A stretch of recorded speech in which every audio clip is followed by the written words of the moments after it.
सिद्धार्णं नमो आयर्याणं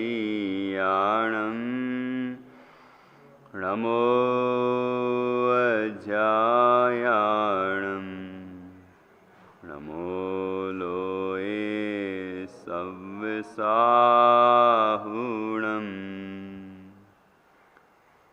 अर्हन्त सिद्धसाहु हृदयं जीर्णधम वयण पडिमाहु जीर्णनिलयाय नवदेवादिन्तु मे बोहि मङ्गलं भगवान् वीरो मङ्गलं गौतमो गणी मङ्गलं कुन्दकुन्दाद्यो जैनधर्मोऽस्तु मङ्गलम् सर्वमङ्गलमाङ्गल्यं सर्वकल्याणकारकं प्रधानं सर्वधर्माणां जैनं जयतु शासनं जैनं जयतु शासनम् कारुण्यमुकारं जिणवरवसहस्रबड्ढमानस्य दंसनमग्गं वोच्छामि जहाकम्मं समासेन वन्दो सिरियर्हन्तकु मनवचतन एकतान् मिथ्याभाव निवारिके करें सुदर्शन ज्ञान।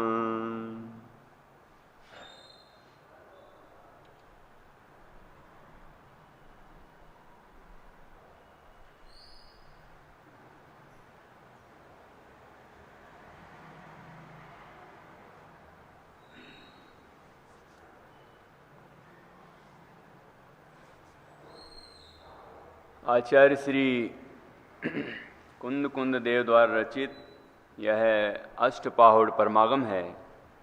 इसका यह दर्शन पाहुड़ है और 33 गाथाओं पर हमने चर्चा कर ली है। आज 34 और 35 नंबर की गाथा पर चर्चा करेंगे। यहाँ कल सम्यक दर्शन का महात्म बताया था। सम्यक दर्शन कैसा अमूलक रत्न है कि जिसके होने पर ही तीर्थंकर पद की प्राप्ति होती है। सम्यक दर्शन के बिना तो तीर्थंकर भी नहीं हो सकते। और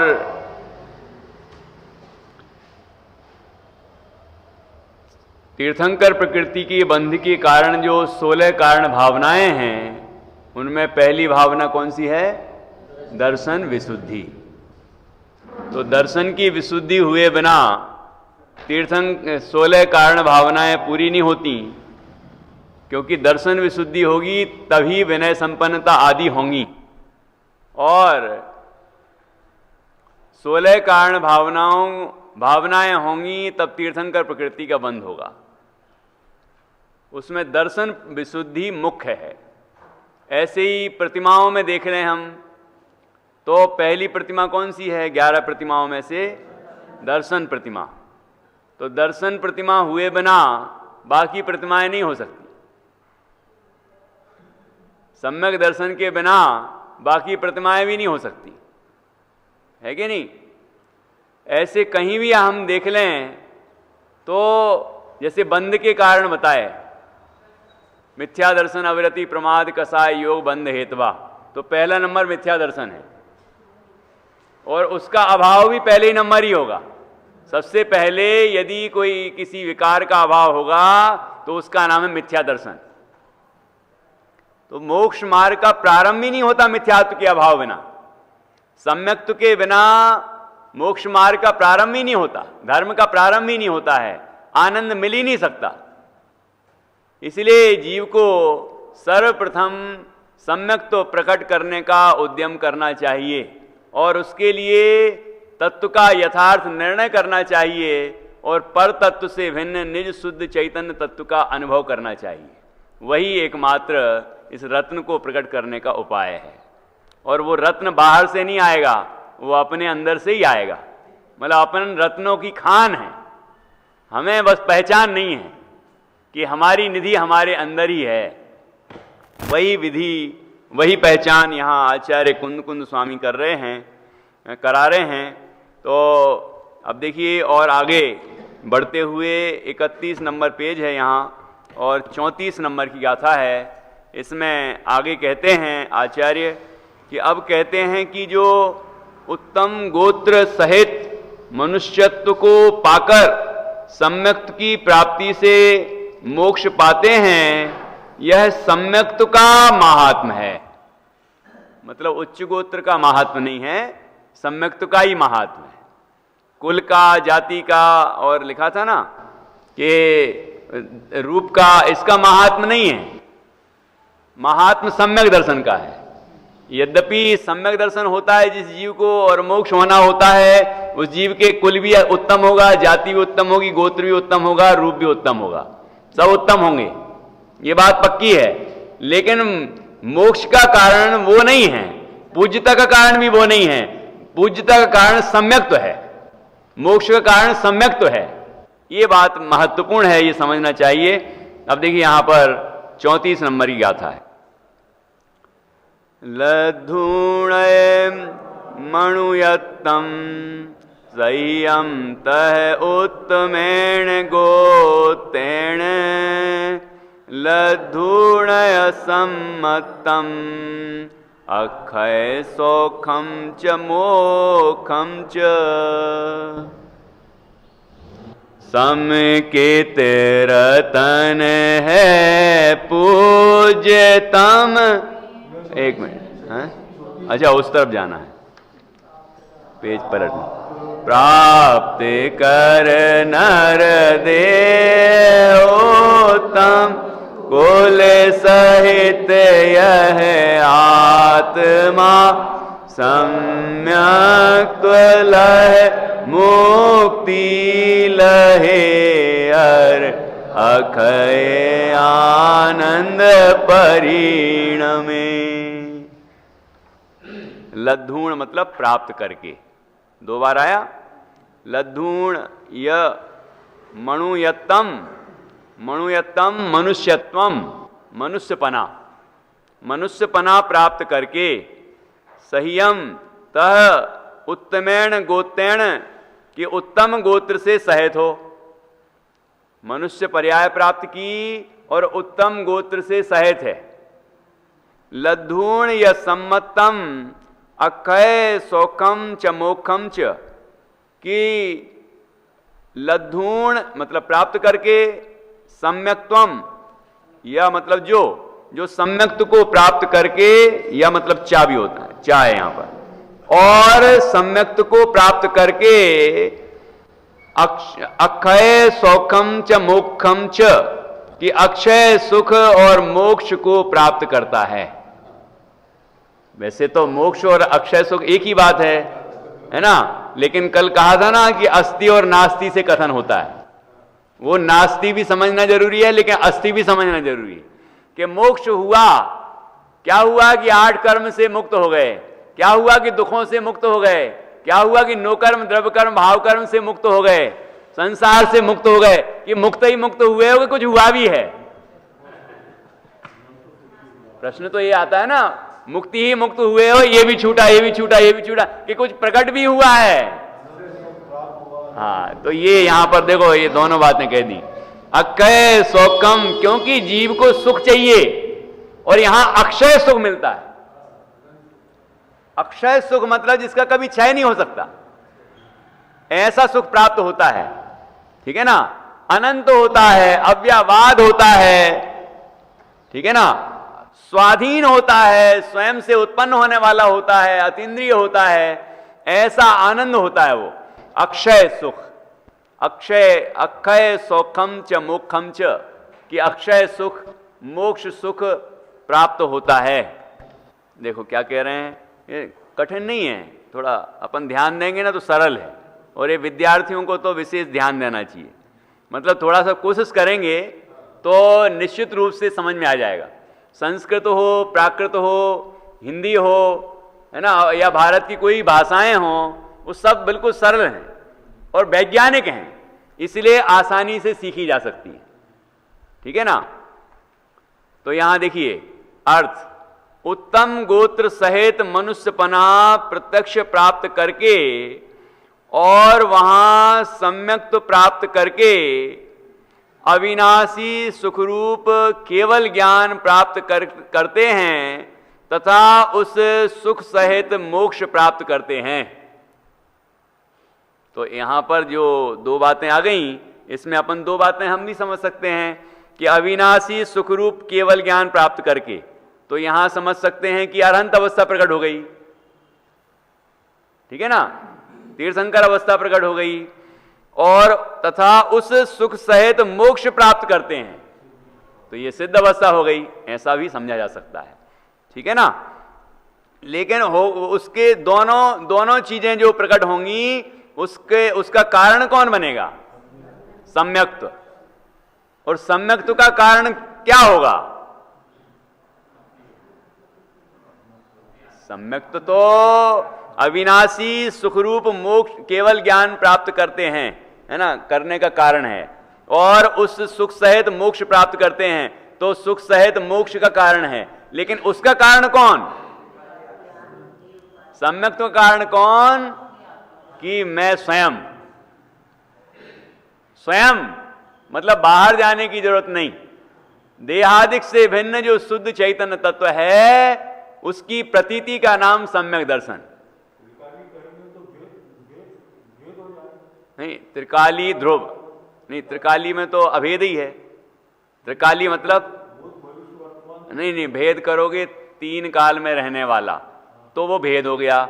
और त्रैकालिक ध्रुव मतलब तीनों काल में है पना जहां आया वहां एक रूपता दिखेगी, और भूतकाल में है, था, वर्तमान में है, भविष्य में रहेगा, ये व्यवहार हो गया, ये भेद हो गए, ये काल भेद हो गया। और यहां अभेद है। त्रैकालिक ध्रुव वो परमार्थ है, वो निश्चय है। ठीक है ना। तो वहां पर तीन काल नहीं देखना, वहां देखना कि त्रिकाल में एक रूप रहने वाला, तीनों काल में एक रूप रहने वाला है। ऐसा कौन है वो? चंद्रकांत जी। पड़ोसी नहीं, पड़ोसी भी तो हैं, पड़ोसी के हैं, लेकिन मैं हूं ऐसा लगना चाहिए। और जिसने अपने को ऐसा देखा वो पड़ोसी को भी ऐसा देखेगा, जो अपने को ऐसा नहीं देखता वो पड़ोसी को भी ऐसा नहीं देखता। भले कह दे ये भी ध्रुव हैं, ये भी ध्रुव हैं, सब आत्माएं हैं, लेकिन सर्वात्म में समदृष्टि कब आएगी? कि जब अपने को आत्मा देखेगा। अपने को जिसने आत्मा नहीं देखा वो किसी को आत्मा नहीं देख सकता, कह भले ही दे लेकिन देख नहीं सकता। ठीक है ना। तो ऐसा ये सम्यक्त्व अपने शुद्ध चैतन्य स्वभाव के यथार्थ श्रद्धांत से प्रकट होता है। तो ऐसा सम्यक्त्व प्राप्त करके अविनाशी सुखरूप केवल ज्ञान प्राप्त करते हैं। ठीक है ना। और कैसा सुख?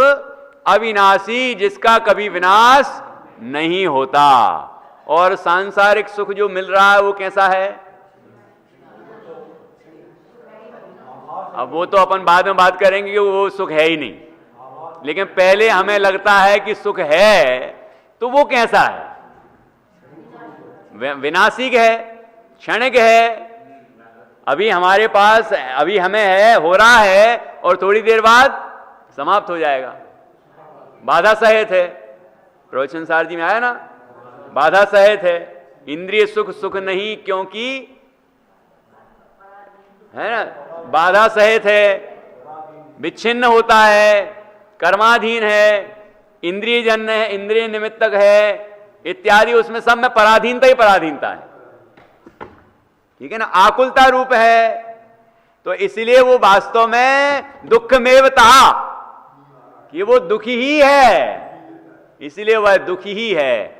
लेकिन यह सुखी ही है जो अविनाशी है ना। ऐसा अविनाशी सुखरूप केवल ज्ञान प्राप्त करते हैं। देखो, अविनाशी सुखरूप केवल ज्ञान, ये केवल ज्ञान कैसा है कि सुखरूप है। केवल ज्ञान प्राप्त करना जीव का उद्देश्य नहीं है। कहीं नहीं लिखा होगा कि जे त्रिभुवन में जीव अनंत केवल ज्ञान चाहें, ऐसा लिखा कहीं? नहीं, ऐसा लिखा है सुख चाहें दुखते भयवंत, ऐसा ही लिखा है ना। मतलब जीव सुख ही चाहता है, सुख ही चाहता, और कुछ नहीं चाहता। लेकिन केवल ज्ञान के साथ अनंत सुख प्रकट होता है, इसलिए केवल ज्ञान प्रकट करता है।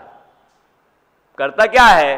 वो विधि अलग अलग थोड़ी है, वो तो एक को साधने से सब सध जाते हैं, ठीक है। तो यहां केवल ज्ञान के साथ अनंत सुख प्रकट होता है, और अनंत सुख का रस घटाघट रसपान करता है। केवल ज्ञान प्राप्त करना प्रयोजन नहीं है, अनंत सुख प्राप्त करना प्रयोजन है, ठीक है ना। तो यहां पर कैसा है वो सुख? अविनाशी है, और अविनाशी सुखरूप केवल ज्ञान प्राप्त करते हैं, तथा उस सुख सहित जो केवल ज्ञान, जो सुखरूप केवल ज्ञान है उस सहित, है ना, और सुख सहित मोक्ष प्राप्त करते हैं। और कब फिर संसार में लौटते हैं? सिद्ध अवस्था से कब लौटते हैं फिर? नहीं, वो तो आप तो जैन ही हो इसीलिए बोल रहे हो कि नहीं लौटते नहीं है। नहीं, ऐसे थोड़ी होता है। बताओ, तर्क से दो, तर्क दो कि क्यों नहीं लौटते। जैन दर्शन है ये, तो तर्क यहां चलेगा, और वो भी अध्यात्म का विषय है। यहां तो न्याय की प्रधानता है, यहां इनलॉजिकल बात नहीं करते हैं। कर्म रहित अवस्था हो गई, और कर्म के निमित्त से ही चारों गतियों में भ्रमण होता है, इसीलिए अब कोई निमित्त ही नहीं रहा भ्रमण कराने का, इसीलिए नहीं आते हैं, ठीक है। और हैं? हाँ, कोई भी कारण नहीं रहे, कोई विकार नहीं रहा, कर्म नहीं रहा, विकार भी नहीं रहा, इसीलिए आने का काम नहीं। और कुछ? बहुत अच्छा, जो सुखी हो गए वो दुखी होने क्यों आएंगे? जो सुखी हो गए वो दुखी होने क्यों आएंगे? वो अनंत सुखी हो गए, अविनाशी सुख हो गया, अब वो दुखी होने के लिए संसार में क्यों आएंगे? क्यों आ रहे हैं? तुम कितना बुलाओ कि आ जाएं, भगवान की तो सब सुनते हैं, नहीं क्या बोलते हैं, बच्चों की तो सब सुनते हैं। ये लौकिक मान्यता है, जैन दर्शन की मान्यता नहीं है। लेकिन वो क्या है कि वो वही चलता है ना दिमाग में, वही सुनते हैं। हाँ, नहीं, बच्चों की तो भगवान भी मानते हैं, बच्चे बुलाएं तो भगवान भी आ जाते हैं। और पता नहीं क्या क्या मान्यताएं हमारे अंदर घुस जाती हैं, धीरे धीरे सुनते सुनते, ऐसे लोगों के साथ रहते रहते वो अंदर में घुसती जाती बैठ जाती, बड़ी मुश्किल से निकलती हैं, फिर बहुत मुश्किल से निकलती हैं ये मान्यताएं, ठीक है ना। तो कोई भी बुलाए आएंगे नहीं, क्यों? अपना अनंत आनंद छोड़ के वो यहां संसार में दुखी होने आएंगे नहीं। थोड़ा कुछ बनाएंगे, मतलब कुछ चमत्कार करेंगे तो उनको उससे आनंद आएगा, ऐसा है। तो फिर गए काहे को? यदि चमत्कारों में आनंद आता, यदि लीलाओं में आनंद आता है, तो फिर लीलाएं तो यहीं कर लेते, वहां जाने की क्या जरूरत थी? पहले लीलाएं छोड़ के वहां गए और अब लीलाएं करने वापस आ गए। ये कौन सा दर्शन है? ये कौन सी लॉजिक वाली बात है? यदि चमत्कारों में आनंद आता तो चमत्कार छोड़ के वहां क्यों गए? ख्याल में आया कि नहीं आया? इसलिए इनमें आनंद है नहीं, और दुनिया का कोई कुछ कर सकता नहीं। इतनी बड़ी दुनिया है, आप सोचोगे तो जीवन भर लग जाएगा, इतनी बड़ी दुनिया है, और इतनी व्यवस्थित रचनाएं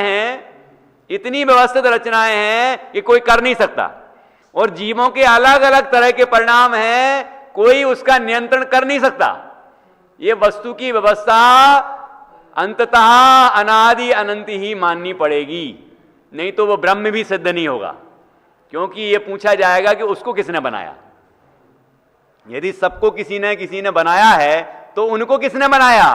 तो अंत में कहना पड़ा नहीं नहीं वो तो अनादि से ही है, ऐसा लिखा है दर्शन शास्त्र में, वो तो अनादि है। तो हम कहते हैं कि ये सृष्टि अनादि है, ये 6 द्रव्य अनादि हैं, सब कुछ अनादि है। तो आप यदि उसके संबंध में कोई तर्क दोगे तो हम आपसे पूछ लेंगे फिर उनके संबंध में। तो अंततः निर्णय यही होगा कि जब एक अनादि हो सकता है तो सब अनादि है, सारी विश्व की व्यवस्था अनादि है, ठीक है ना। तो इस तरह ये विश्व अनादि अनंत है और इस संसार में घूमते हुए जीव अनादिकाल से अनंत दुखी हो रहा है। जब जीव सारे संसार से भिन्न, सारे लोक से भिन्न अपने को चैतन्य लोक वाला अनुभव करता है तो यहां आनंद उत्पन्न होता है, रत्नत्रय प्रकट होते हैं, उसका फल मिलता है केवल ज्ञान और अनंत आनंद, और सिद्ध अवस्था प्रकट होती है और उसके बाद जीव अनंत आनंद अनंत आनंद अनंत आनंद भोगता ही रहता है। नया नया फ्रेश आनंद आता है, नया नया आनंद, हर पर्याय में नया आनंद आएगा और अव्ययवाद अनंत आनंद आएगा, ठीक है ना। ऐसा आनंद सिद्ध अवस्था में प्रकट होता है, इसीलिए वो सिद्ध अवस्था से वापस नहीं आती, ठीक है ना। ऐसा आनंद प्रकट होता है। और श्रद्धा तो अहम तो उसमें ही था जिसमें चौथे गुण स्थान में अहम हुआ था, उसी में अभी भी अहम है। वो अहम का विषय नहीं बदल गया, श्रद्धान का श्रद्धेय नहीं बदल गया, वो तो वही है जो पूरा है। नई नई आती है पर्याय, वो विषय नहीं है श्रद्धा का। ज्ञान का विषय है लेकिन श्रद्धा का विषय नहीं है। श्रद्धा का विषय तो क्या है कि मैं शुद्ध चैतन्य हूं, मैं परिपूर्ण हूं, मुक्ति ही हूं, ऐसा प्रति समय वो मानते हैं, अनुभव करते हैं, है ना। ये सिद्ध भगवान सिद्धत्व छोड़ के संसार में नहीं आते तो कहते हैं ये भी सम्यक्त्व का ही महात्म है, ऐसा लिखा है। ये सम्यक्त्व का महात्म है, इस श्रद्धान का कमाल है, उसकी ही महिमा है ये, ठीक है ना। तो इस प्रकार सम्यक्त्व प्राप्त करके अविनाशी सुखरूप केवल ज्ञान प्राप्त करते हैं तथा उस सुख सहित मोक्ष प्राप्त करते हैं। तो इसलिए हमें ये सारी चीजें प्राप्त हो गई हैं। यहाँ पर लिखा जो उत्तम गोत्र सहित मनुष्यपना प्रत्यक्ष प्राप्त करके, तो ये तो हमें प्राप्त हो गया है, उच्च कुल प्राप्त हो गया, उच्च जाति प्राप्त हो गई, उच्च गोत्र प्राप्त हो गया, सब कुछ प्राप्त हो गया, है ना। लेकिन अब यदि हम सम्यक्त्व को प्राप्त ना करें तो ये हमारा प्राप्त करना व्यर्थ है, बेकार है। ऐसी सान मारने से कुछ नहीं होगा कि मैं इस गोत्र का हूं, मैं इस कुल का हूं, मेरे पूर्वज ऐसे थे और ये था और हमारा तो ये महान महान, अपने गुणगान का बुआ लो, अभी सब शुरू हो जाएंगे, अपनी महिमा गाने में सब तैयार हैं। ये नहीं है आत्म प्रशंसा, है ये आत्म प्रशंसा नहीं है, ये है नहीं है। फिर वो मद, कुल मद, जाति मद क्या कहलाता है? मतलब अपनी प्रशंसा किए जा रहे हैं बस, लेकिन उसके लिए कर क्या रहे हम? मतलब यदि आत्मा अनंत प्रशंसनीय है तो हम उसका अनुभव क्यों नहीं कर रहे?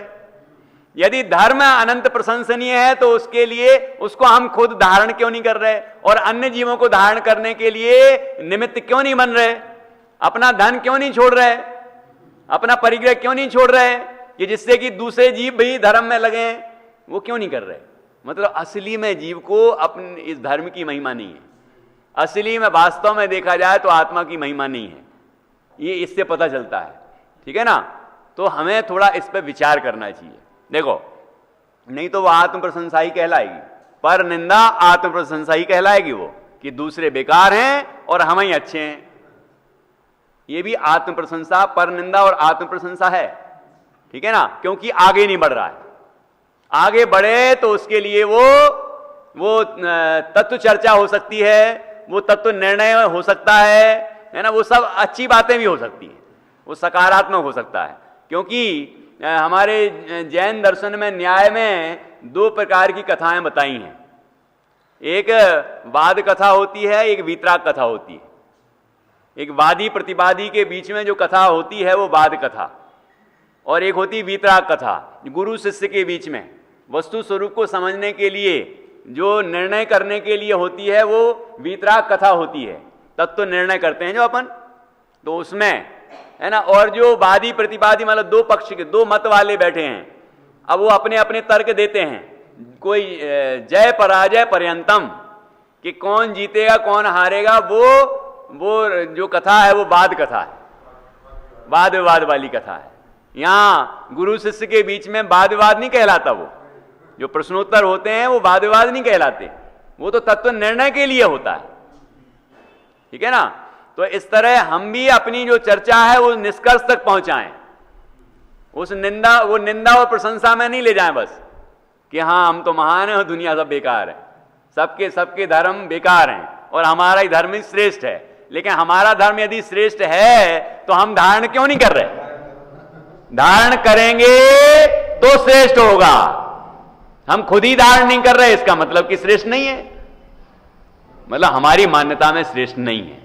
श्रेष्ठ तो है लेकिन हमारी मान्यता के हिसाब से वो श्रेष्ठ नहीं है। अंदर अंदर तो यही मानता है कि ये कोई श्रेष्ठ नहीं है, ये धन संपदा वैभव ही श्रेष्ठ है, ऐसे ही मानता रहता है। मिथ्यात्व तो एक साथ ही जाता है, ऐसा थोड़ी होगा थोड़ा थोड़ा मिथ्यात्व चला जाता है, एक साथ ही जाता है। या तो मैं ही सर्वश्रेष्ठ हूं, मतलब मैं परिपूर्ण शुद्ध चैतन्य तत्व हूं, या तो यही मानेगा, या फिर यही मानेगा कि मैं शरीर हूं, मैं धन संपदा वाला हूं, या तो ये मानेगा।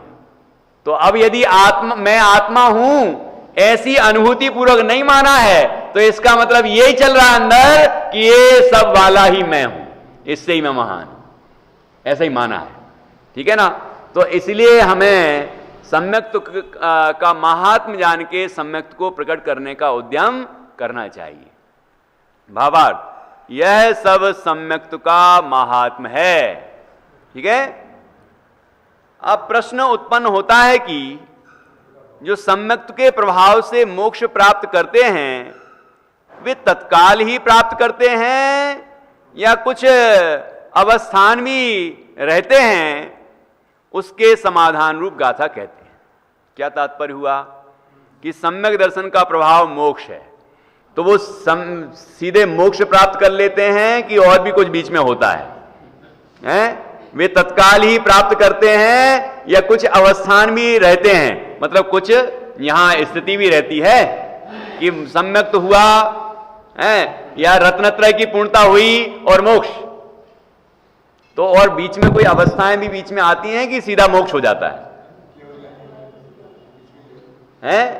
तो निर्ग्रंथ मुनिराज पहले क्या प्राप्त होता है? मुनिराज को अरहंत अवस्था प्रकट होती है।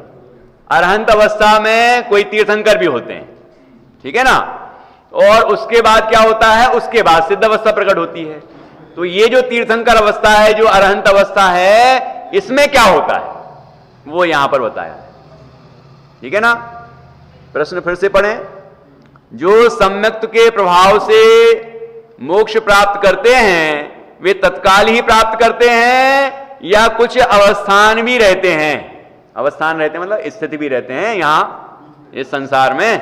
अरहंत भगवान यहां से दिखते होंगे ना अपन को। अरहंत भगवान जब अपन धरती पे उधर जमीन में खड़े होंगे तो भगवान अरहंत दिखेंगे कि नहीं दिखेंगे? क्यों भैया? अरे यार तीसरी बार कह रहा हूं मैं, तीसरी बार है ये चर्चा।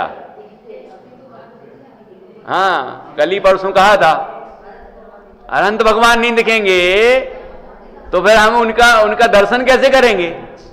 ये मनुष्य कैसे धरती पे से दर्शन करेंगे? भगवान अनंत यहां से विहार कर रहे हैं, विहार करते जा रहे हैं, जहां ठहर गए वहीं फिर समोषण की रचना, ठीक है। और समोषण की रचना हुई तो वो सीढ़ी चढ़ के और भगवान के दर्शन करने भी पहुंच जाएगा, दिव्य ध्वनि सुनने भी पहुंच जाएगा। कितनी सीढ़ियां चढ़नी पड़ेंगी उसको? 20,000 सीढ़ियां चढ़नी पड़ेंगी। सोच लो, चढ़ना है कि नहीं चढ़ना? इतनी मेहनत करना पड़ेगी। शिखर जी से भी ज्यादा ऊपर, गिरनार से भी ज्यादा ऊपर, लेकिन निर्मल भावना वाला होगा, निर्मल चित्त वाला होगा, उसको पहली सीढ़ी पे कदम रखेगा और दूसरा कदम वहीं पहुंचेगा। ये ऑटोमेटिक सिस्टम है, ये वहां का चमत्कार है, ये अतिशय है, ये सीढ़ियों का, ये परिणामों के निमित्त से होता है, जिसके परिणामों में निर्णय है कि मुझे तो केवल वहीं जाना है, बीच में आकर्षण नहीं है मुझे कुछ भी, भगवान का ही दर्शन करना है और उनकी ही दिव्य ध्वनि सुनना है, ऐसा जिसके हृदय में बिल्कुल निर्णय होता है पक्का, वो पहली सीढ़ी पे कदम रखता है, और दूसरा कदम जो उठा के रखता है तो वो जहां वो 12 सभाएं होती है ना, वो 8वीं पृथ्वी कहलाती है ना, उसकी भी तो भूमियों के नाम हैं, वो नीचे वाली भूमियां अलग हैं, ये समोषण भूमियां हैं। तो समोषण में जो 8वीं भूमि होती है उसी में वो धर्म सभा होती है ना, तो वहीं पर पहुंच जाता है, इसलिए मेहनत नहीं करनी पड़ेगी, ठीक है ना। तो इस तरह यहां से ही दिखते हैं। भक्तामर स्तोत्र में आया है, ये कौन सा काव्य है, सिंहासने मणिमयूख शिखा विचित्रे विभ्राजते तव वपु कलधौत कांतम उद्दच्छ सांक सुचि निर्झर वारी, नहीं वो सिंहासनी वाला तो है, नहीं वो गड़बड़ हो गया थोड़ा, दूसरे पद वो लय एक सी, वो पद इधर उधर हो गया है, मैं बता देता हूं आपको। पार्श्ववर्ती ये शब्द आया है, रवे रिव पार्श्ववर्ती, जैसे सूर्य बादलों के पास में स्थित होता है तो कैसा सुंदर दिखाई देता है, ऐसे ही जिनेंद्र भगवान अंतरिक्ष में विराजमान अत्यंत शोभायमान होते हैं, वो अशोक वृक्ष के तल में विराजमान, ठीक है ना, ऐसे शोभायमान होते हैं। तो वो पहला वाला होगा फिर, उच्चैर अशोक तरु संसृत मुन मयूख मां भाति रूप ममलम है, कल धौत कांतम कनकावतातम, कनकावदातम बिंबम बिंबम व्यद विलस दंसु लता वितानम तुंगो दयाद्र शिव सहस्र रश्मि। अब ये आ गया इधर का सिंहासन वाला, वो 2 लाइनें इधर की हो गई, थोड़ा सा वो आप देख लेना, हम भी देखेंगे, उसको पक्का कर लेंगे, गड़बड़ हो रही है ऊपर नीचे। तो अब ये अर्थ बता देता हूं मैं। तो उसमें वो अशोक वृक्ष वाला जो अति प्रातिहार्य है, 28 नंबर का श्लोक है भक्तामर में, तो उसमें ये बताया कि किस तरह जैसे कि सूर्य बादलों के नजदीक पास में होता है तो कैसा सुंदर लगता है, ठीक है ना, ऐसे ही भगवान जिनेंद्र अंतरिक्ष आकाश में व्यद विलस, आकाश में विहार करते हुए अत्यंत शोभायमान होते हैं। तो वे आकाश में विहार करते हैं तो मनुष्यों को भी दिखते हैं यहां से, ठीक है, क्योंकि 5000 धनुष ऊपर है ना, कौन से बहुत ज्यादा ऊपर हैं। जब सूर्य चंद्रमा दिख सकते हैं तो भगवान जिनेंद्र नहीं दिखेंगे, सूर्य चंद्रमा तो योजनों में दूर हैं, योजन है, यहां तो धनुष हैं, कोई ज्यादा दूर नहीं है, ठीक है ना। चलो, वो डेली पाठ नहीं करते ना, इसीलिए वो गड़बड़ हो जाता है ऐसे। हाँ पूरा याद है, बोलिए। उच्चैर शोक तरु संसृत मुन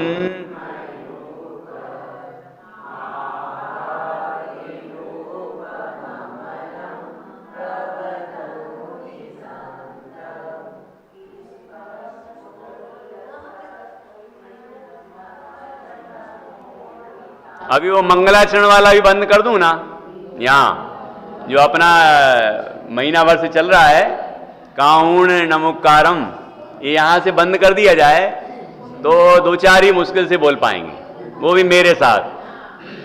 तो ऐसा नहीं होना चाहिए, ये मेरी भी गलती हो गई, मतलब मैं भी कॉन्फिडेंट नहीं हो पा रहा हूं। अर्थ तो स्पष्ट है लेकिन वो पद भी तो आना चाहिए, क्योंकि वो व्यंजनाचार है। व्यंजन का उच्चारण, शब्द का उच्चारण आदर पूर्वक करना, शुद्ध उच्चारण करना, ये व्यंजनाचार है ना। उसके बाद अर्थाचार है, तो अर्थाचार तो हो पा रहा है लेकिन वो व्यंजनाचार में अभी वो अब पक्का नहीं हो रहा है। चलो अपन देखेंगे। अभी यहां देखिए, तो उसके समाधान रूप गाथा कहते हैं।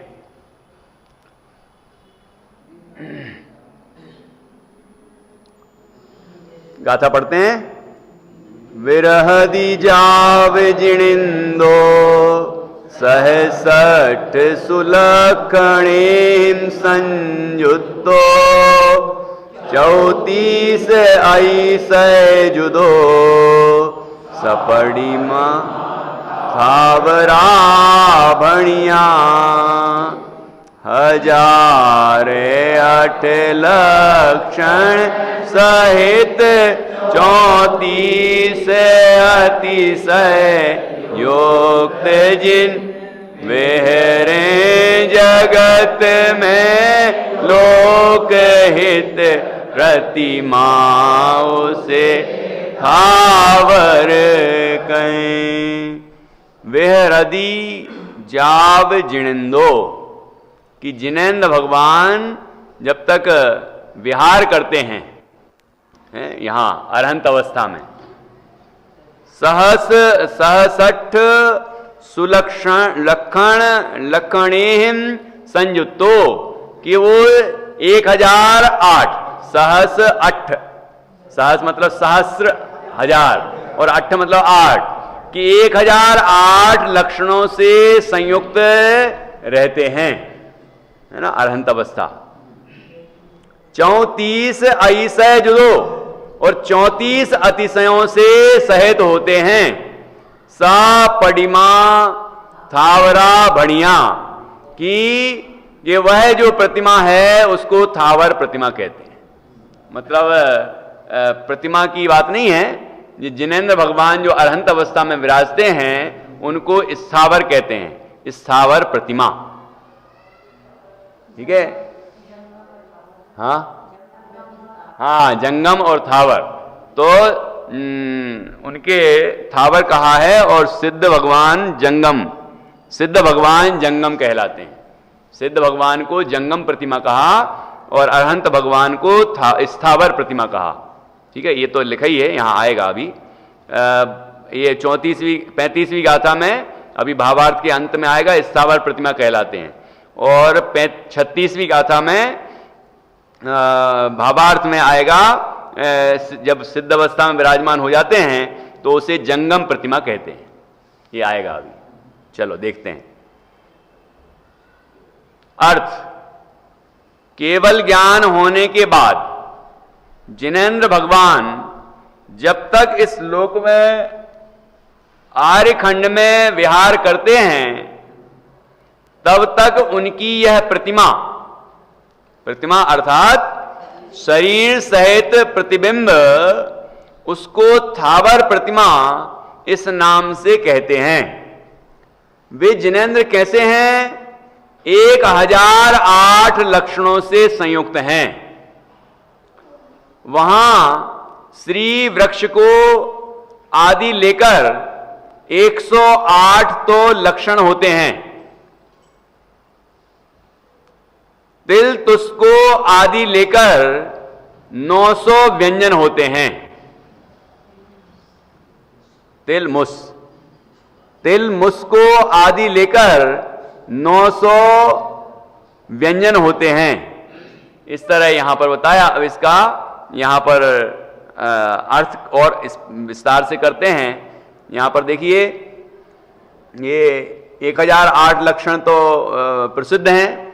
भगवान के जो गुण हैं उसमें कुछ निश्चय गुण हैं, कुछ व्यवहार गुण हैं, है ना। उनकी दृष्टि से 1008 नामों से भगवान का स्तवन किया जाता है। तो वो 1008 गुण होते हैं, तो 1008 नामों से उनका स्तवन करते हैं। ठीक है, 1008 लक्षणों से संयुक्त हैं। और वहां श्री वृक्ष को आदि लेकर 108 तो लक्षण होते हैं। ठीक है, 108 लक्षण हैं। और तिल मुस्को आदि लेकर 900 व्यंजन होते हैं। ठीक है, तो इस तरह 108 लक्षण ये और 900 व्यंजन वे, तो 900 और 108 कितने हो गए? 1008। अभी देखते हैं, आगे कुछ स्पष्ट किया होगा, नहीं तो खोजेंगे। तो यहां पर केवल ज्ञान होने के बाद क्या होता है कि तो तत्काल क्या मोक्ष हो जाता है कि नहीं? कि जिनेंद्र भगवान, केवल ज्ञान होने के बाद जिनेंद्र भगवान जब तक इस लोक में आर्यखंड में विहार करते हैं, इस लोक में 3 लोक के अंदर मध्यलोक, मध्यलोक के अंदर भी आर्यखंड, आर्यखंड में जब तक विहार करते हैं तब तक उनकी वह प्रतिमा अर्थात उनका जो शरीर है, शरीर सहित प्रतिबिंब शरीर है ना, उसको स्थावर प्रतिमा इस नाम से कहते हैं।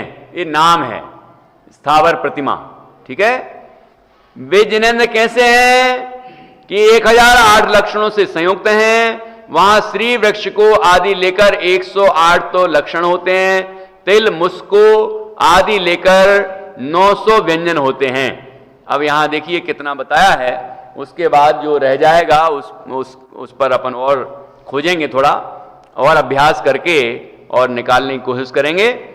देखिए 34 अतिशयों में 10 तो जन्म से ही लिए हुए उत्पन्न होते हैं। 10 अतिशय हैं जन्म के, 14 केवल ज्ञान नहीं, 10 अतिशय हैं जन्म के, 10 ही केवल ज्ञान, 14 होते देवकृत, ये 34 जान। तो 34 अतिशय ये कहलाते हैं, 10 जन्म के अतिशय, 10 केवल ज्ञान के अतिशय और 14 देवकृत अतिशय। ये इस तरह से 34 अतिशय हो गए। और ये 46 मूल गुण कैसे पूरे होते हैं? 34 तो अतिशय हो गए और 8 प्रातिहार, तो कितने हो गए? 34 और 8 42, और 4 होते हैं अनंत चतुष्टय, वो निश्चय गुण हैं, मतलब आत्मा के गुण हैं, है ना। तो वो अनंत चतुष्टय इस तरह हो जाते हैं 46, ठीक है। यहां भी वो 34 भी गिनाए हैं और 8 भी गिनाए हैं, ठीक है, और 4 भी गिनाए हैं, इस तरह पूरे 46 मूल गुण गिनाए हैं। देखिए 34 अतिशयों में 10 तो जन्म से ही लिए हुए उत्पन्न होते हैं। जन्म से ही ये 10 चीजें होती हैं। क्या क्या होता है? निस्वेदता, निस्वेदता मतलब पसीना नहीं आता उनको। अपन लोगों को पसीना आता है ना, भगवान को पसीना नहीं आता। कब से? जन्म से। अभी भगवान तो 13वें गुण स्थान में बनेंगे, लेकिन जो भगवान बनने वाले हैं उनके, उन तीर्थंकर के ये अतिशय जन्म से ही प्रकट होते हैं कि निस्वेदता मतलब पसीना नहीं आना, निर्मलता, निर्मल रहते हैं। ये तो तीर्थंकर केवली की बात है, क्योंकि तीर्थंकर जो होते हैं ना उनके ही 46 मूल गुण होते हैं। तीर्थंकर अरहंत के, सामान्य अरहंतों के 4 तो सबके ही होंगे, अनंत चतुष्टय, ठीक है ना। और ये सब तीर्थंकर प्रकृति वालों को ही ऐसा पुण्य फलता है। और बाकी विशेष थोड़ा और अभ्यास किया जा सकता है इस पे।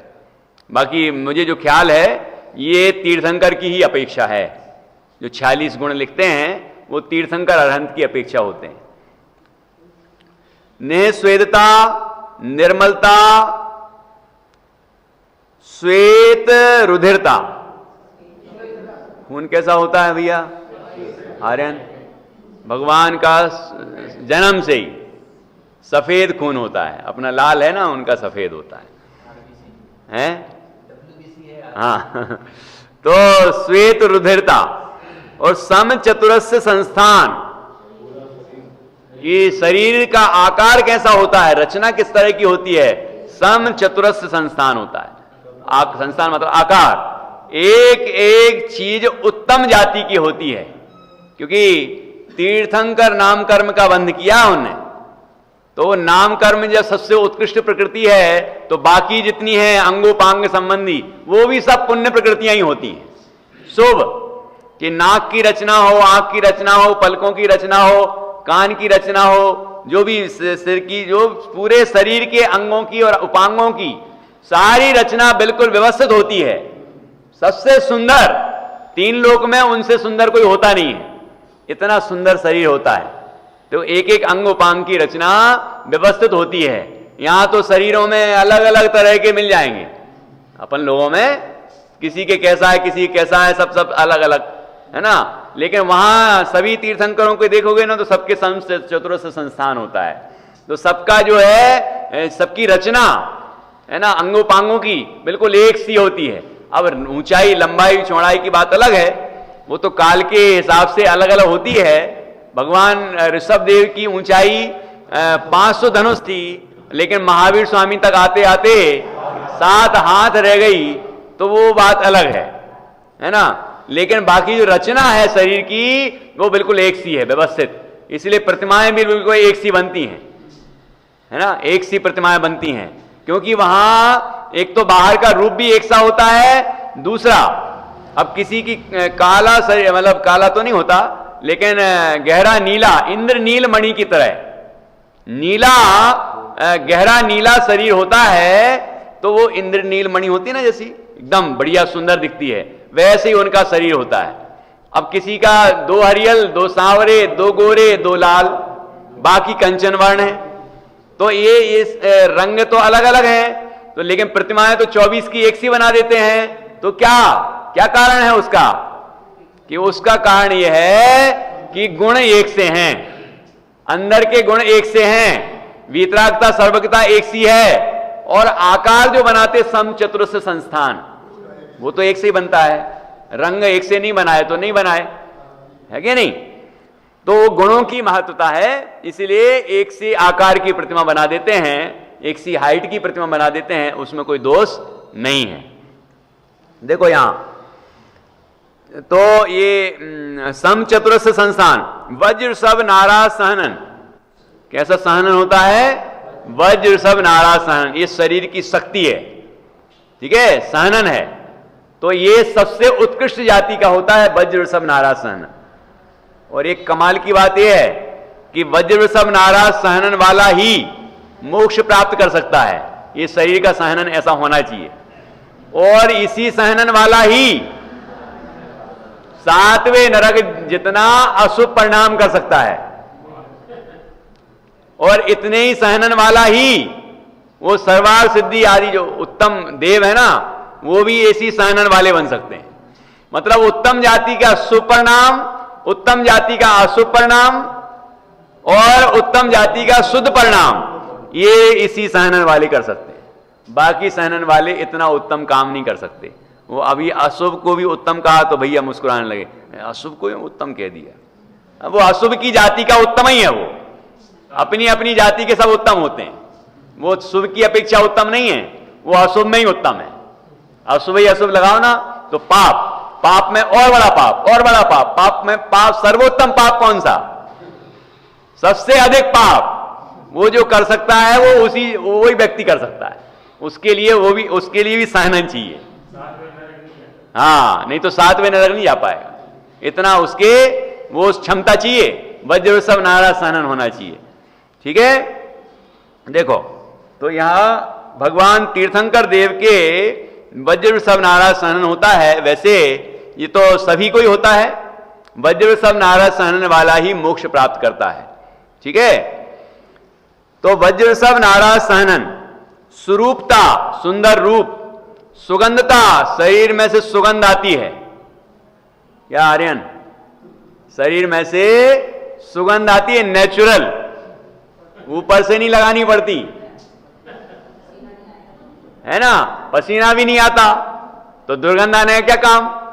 और नवमल द्वार नहीं होते बहते, मतलब नवमल द्वार नहीं बहते, सब होता है लेकिन उनके आहार होता है, निहार नहीं होता, निहार नहीं होता तो ये गंदगी निकलती ही नहीं, गंदगी बनती ही नहीं अंदर। ऐसा चमत्कारिक शरीर कैसे हो सकता है? ये पुण्य के प्रभाव से हो सकता है। और पुण्य, ऐसा पुण्य किसको बन सकता है? सम्यक दर्शन वाले को ही बन सकता है। सम्यक दर्शन का ही महात्म्य चल रहा है ना, ऊपर ही लिख दिया, ये सम्यक दर्शन का महात्म्य है, ये सम्यक दर्शन का महात्म्य है, इसलिए हमें सम्यक्त को प्राप्त करना चाहिए, ठीक है ना। तो ऐसा सुगंधता और सुलक्षणता, सारे लक्षण शुभ होंगे, उत्तम लक्षण। अतुल्य वीर्य, जन्म से ही अतुल्य वीर है, इतनी शक्ति है, अतुल्य शक्ति।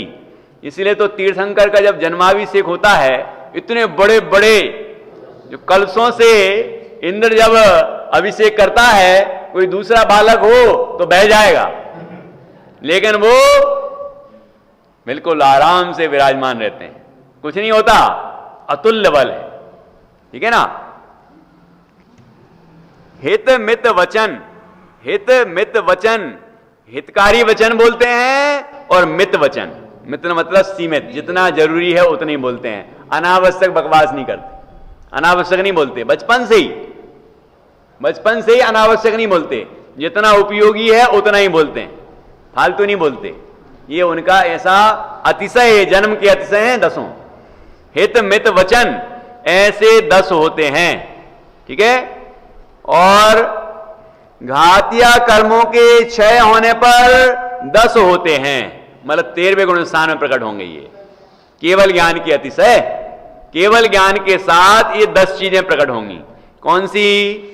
आज अभी अपन पढ़ लेते हैं आगे तक का, लेकिन इसको अपन कल समझेंगे। ठीक है, क्योंकि समय होने वाला है, 1 मिनट रह गया। तो 10 अतिशय ये केवल ज्ञान के हैं, घातीय कर्मों के क्षय होने पर होते हैं। कौन से? पहला सत योजन सुभिक्षता, दूसरा आकाश गमन, तीसरा प्राणी वध का अभाव, चौथा कबलाहार का अभाव, पांचवा उपसर्ग का अभाव, छठवा चतुर्मुखपना, सातवा सर्व विद्या प्रभुत्व, आठवां छाया रहितत्व, नौवा लोचन स्पंदन रहितत्व, 10वां केश नख वृद्धि रहितत्व। ऐसे 10 होते हैं, ये केवल ज्ञान के अतिशय हैं। और 14 होते हैं देवकृत, तो देवों द्वारा किए हुए 14 होते हैं। पहला सकलार्ध मागधी भाषा, अर्धमागधी भाषा होती है ना, तो सकल अर्धमागधी भाषा, सकलार्ध मागधी भाषा, सर्व जीव, दूसरा सर्व जीव मैत्री भाव, तीसरा सर्व ऋतु फल पुष्प प्रादुर्भाव। ठीक है। चौथा दर्पण के समान पृथ्वी का होना, पांचवा मंद सुगंध पवन का चलना, छठवा सारे संसार में आनंद का होना, सातवां भूमि कंटकादि रहित होना, भूमि कंटकादि रहित होना, आठवां देवों द्वारा गंधोदक की वर्षा होना। ये गंधोदक कौन सा है? और वो जो गंधोदक को, चरणोदक को गंधोदक मान लेते हैं, है ना, वो कौन सा है? जो वो चरणोदक है, ये गंधोदक है, जिसको हम गंधोदक कहते थे। भगवान जिन प्रतिमा से स्पर्श जो जल होता है वो चरणोदक है, लेकिन हम गंधोदक कहते हैं उसको। ठीक है, गंधोदक ये होता है। ठीक है, उसको भी गंधोदक कह देते हैं, इसलिए लोग लगा लेते हैं इधर उधर, सब में सुगंधता हो जाएगी, बढ़िया हो जाएगा। अब पसीने में लगाएंगे तो और वो और गंदा हो जाएगा, इसलिए ऐसा नहीं करना चाहिए। मस्तक पर धारण करना चाहिए, भगवान जिन्होंने की चरण वंदना है वो। ठीक है ना, विनय है उनकी। देवों द्वारा गंधोदक की वर्षा होना। 9वां विहार के समय चरण कमल के नीचे देवों द्वारा स्वर्णमयी कमलों की रचना होना। 10वां भूमि धान्य निष्पत्ति सहित होना। 11वां दिशा आकाश निर्मल होना।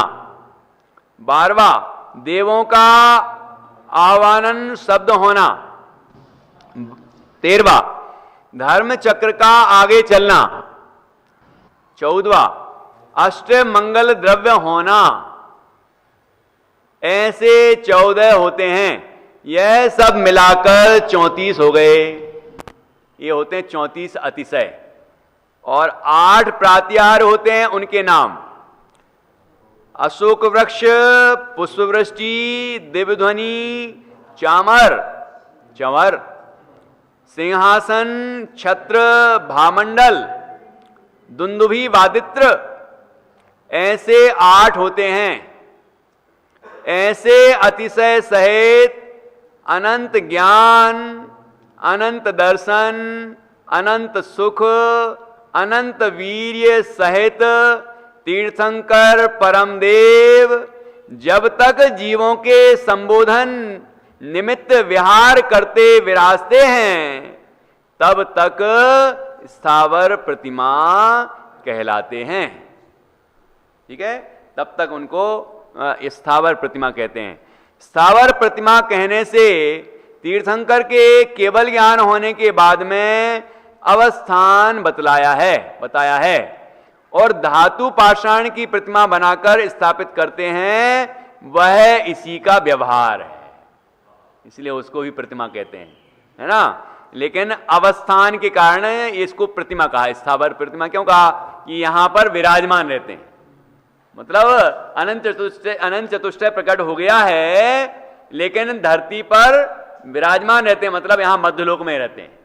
धरती पर मतलब जमीन के ऊपर नहीं रहते, वो 5000 धनुष ऊपर रहते हैं, लेकिन यहीं वो मध्यलोक में ही हैं, यहां पर ही हैं, अवस्थान रहता है उनका, है ना। और जो एक श्रेणी में गमन करते हैं, विराजमान होते हैं, वहां पर ऐसा ऊंचे नीचे नहीं होते, वो ऊपर नीचे कुछ नहीं, उसको सम श्रेणी में ऐसे ही गमन करेंगे, ऐसे ही विराजमान होंगे, है ना। ऐसे इस लोक में वो अवस्थान रहता है उनका, इसीलिए उनको कहते हैं स्थावर प्रतिमा। और सिद्ध भगवान बन जाते हैं, वो अगली गाथा में आएगा, तो वो कहलाती है जंगम प्रतिमा। तो उसकी चर्चा भी आएगी, उसका खुलासा भी आएगा। ऐसी बड़ी सुंदर चर्चा है, थोड़ा आप लोग भी और अभ्यास करके आना। ये 34 अतिशय कौन कौन से हैं, 8 प्रातिहार्य कौन से हैं, अनंत चतुष्टय तो सबको पता ही है ना। तो इसके बारे में और थोड़ी चर्चा अपन कल करेंगे, फिर आगे बढ़ेंगे और भक्तामृत स्तोत्र के जो काव्य हैं वो भी हम सभी और पक्के करके आएंगे।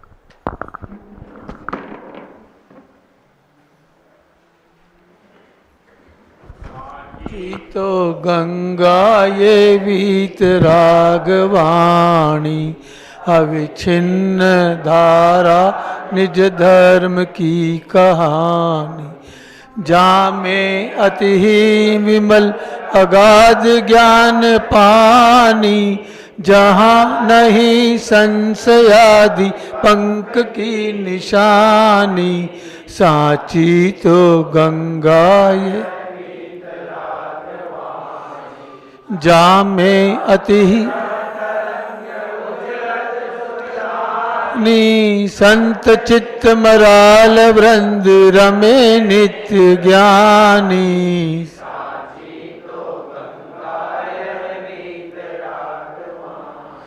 जाके अवगाहन ते शुद्ध होय प्राणी, भाग चंदन नीचे घट माया प्रमाणी। साची तो गंगा ये भीतरा,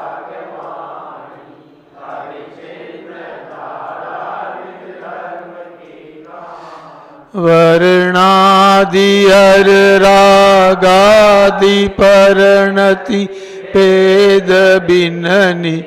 भाव को परमार्थ दर्शन ज्ञान सुखमय, ध्रुव अचल चिद भाव को। देवी मेरा किया परम उपकार है, निज भाव में स्थिर रहूं, यह वंदना अविकार है। देवी तेरी वंदना में कर रहा हूँ, इसलिए चिंता।